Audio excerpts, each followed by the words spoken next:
So, wala na tayong, kumbaga, yung role of technology in the care, not only in the older adults, is already present.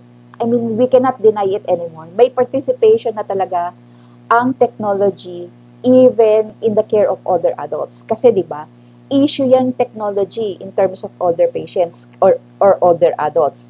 Kahit na nga sa atin, 'di ba, sa teaching, may mga older persons who are not who are no longer willing to try and engage in the use of technology.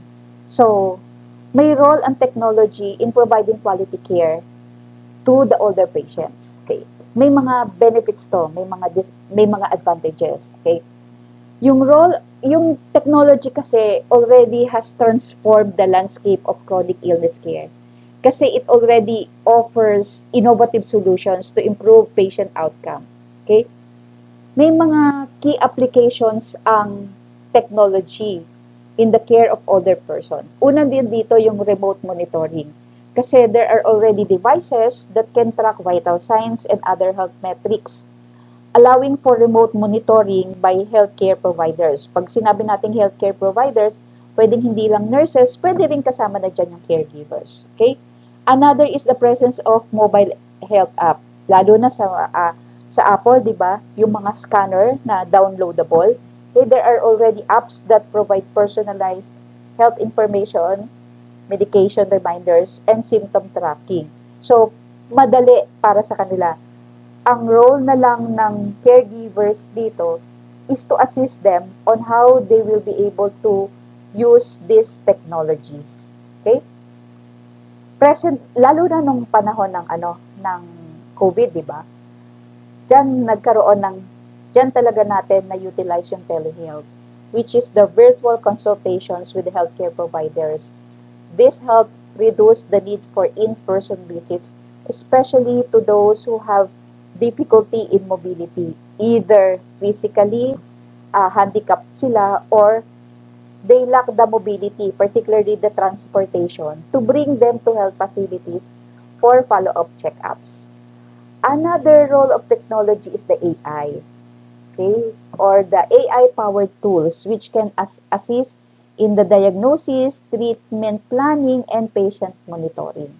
Okay, kasi ngayon, example dito, yung mga ECG machines. Dati ang lalabas lang sa ECG machines, tracings. Pero now, with the birth of this technology, particularly ang AI, may mga ECG machines ngayon who can already read the results and come up with the results after the procedure. So, if we address preventive measures and integrated palliative care while leveraging the power of technology, okay, this can help us enhance the care that we provide to older adults with chronic illness. And eventually, it can also help improve their overall quality of life. Okay. Now, let's move forward on the levels of care in older persons. Okay. Ano-ano ba yung mga levels of care? We have the independent living, the assisted living, skilled nursing facilities, and hospice care. Wala tayong masyado niyan dito, but they exist in other countries. So, I'm sure many of you have plans of not staying here after graduation. So, it is good that you have an idea that all these levels of care exist in other countries. Okay. In the care of older adults, we need to understand yung mga various levels of care available. Okay? So that we can make informed decisions that will meet the unique needs of every individual. And of course, considering their preferences. So, pag naiintindihan kasi nila yung different options, okay, yung individuals or the individual older persons and yung kanilang family can be assured that older adults can receive the appropriate level of support and assistance. Okay, una natin pag-usapan yung level 1 or yung the independent living. Ano ba yung characteristics ng older adults na pwede dito sa independent living? So, yung mga older adults living independently in their own homes or apartment with minimal assistance. So ito yung mga hino-home visit lang to check how they are doing, diba? Kasi or if there are developing needs, kasi nga as they age, syempre magkakaroon sila ng needs. Ano yung benefit nitong independent living? People who are engaged in independent living can maintain their autonomy. Malaking bagay yon para sa kanila. They stay familiar with their surroundings and meron silang personal freedom. Kaya lang may challenge itong independent living kasi eventually, itong mga older adults may face difficulties with daily tasks. They also may encounter issues about transportation or safety kasi kung solo lang sila, di ba? Now, after the independent living, we have the assisted living. Okay?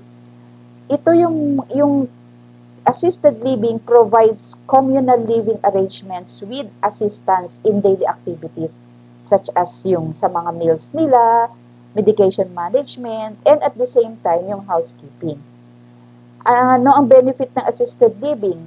Siyempre, meron pa rin silang, they still maintain social interaction, and they receive increased support and a safe environment habang nakatira pa rin sila doon sa kanilang comfort zone. May challenge din siyempre yung assisted living kasi this may involve a loss of independence and higher cost. Kasi eventually, kailangan marami nang magbi-visit sa kanya and mag-i-increase yung frequency ng visit until umabot dun sa point na hindi na siya pwede sa independent, hindi na siya pwede sa assisted, but mag-level up na siya into skilled nursing facility. Okay? This skilled nursing facility provides 24-hour nursing care. It also provides medical services and rehabilitation therapy for those who require significant assistance. Anong benefit nito? Siyempre, it can offer comprehensive care, meron din silang mga specialized services, and assured sila ng safe environment. However, may challenge din siyempre kasi magiging costly na siya. And the institutional setting may be unfamiliar doon sa older client and magkakos yun ng isolation sa kanila. Now, the next level is the hospice care. It provides end-of-life care which focus only on comfort, pain management, and emotional support.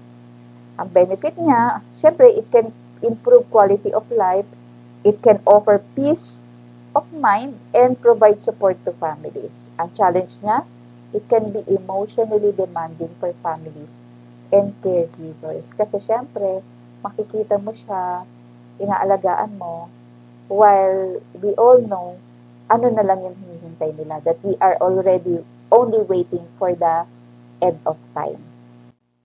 Okay. What are the factors that influence level of care choices? Syempre, pinag-usapan natin yung mga level of cares, di ba? May mga factors na nag-i-influence para ang isang older person mag-decide kung mag-e-engage ba siya into the services or not. Okay? Una na is the functional status. Kasi yung individual's physical and cognitive abilities is affect yung level of care choice nila kung saan sila. Pagkakasyempre, kaya pa nila, diba? Syempre, hindi muna sila mag-e-engage doon sa mga assisted living. Ang gugustuhin muna nila parate, syempre, is to live independently. Another factor that influence is the medical needs, yung severity and complexity of health conditions. Kahit pag gusto niya na andun siya sa independent living or na andun siya sa assisted living, pag hindi na talaga kaya physically, then they have to stay doon sa mga nursing skilled facility. Another challenge or another factor that influence yung choices nila is syempre yung financial resources. Kasi hindi naman lahat can afford to live dito sa mga assisted facility and even doon sa last level na palliative care. Kasi ang issue dito is yung financial resources, yung availability of funds that will cover the cost of care of the older person. And then, another factor is the social support. Yung availability of family, friends, or community support. Siyempre, pag available ito, they would opt to stay kung saan yung comfort zone nila. Siyempre, dun sa bahay nila. Pero kung wala itong mga to, walang choice, but they have to stay in dun sa mga hospice, nursing homes, or dun sa mga palliative care homes. Okay? So, transitioning between levels of care among older persons require planning. Okay? Kailangan talaga magkaroon ng plan for potential transition between level of care para ma-ensure natin yung smooth transition.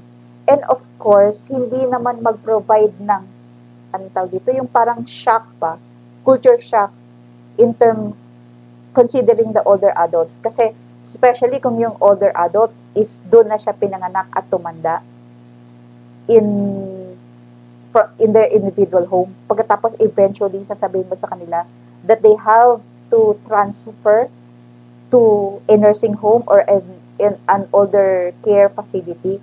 So, kailangan magkaroon ng smooth transition. Kasi tandaan din nyo na napaka-importante ng emotions, ng psychological aspect, emotional aspect ng older persons. Kasi if they are emotionally and psychologically prepared for the transition, they will welcome the transition smoothly rather than abruptly. Okay? May mga challenge, of course, itong pagkakaroon ng transition. So, ang unang challenge natin na kailangan nating paghandaan is the emotional adjustment at saka yung mga logistical arrangement and yung financial considerations. So, to summarize itong mga factors na to that influence yung choices ng level of care ng individual, okay? Napaka-importante para sa atin at para rin sa mga older persons that we understand the different levels of care available that we can provide to the older adults para ma-inform sila and they can decide. Yung tayo, healthcare providers, at saka yung older adults, we can make decisions that will meet their unique needs while at the same time maintaining their dignity and their choices yung kanilang autonomy. So, by considering itong mga factors such as yung functional status, medical needs, financial resources, at saka yung social support, yung older adults and yung family nila can be given choices in terms of the most appropriate level of care para ma-ensure natin a fulfilling and comfortable experience for older adults.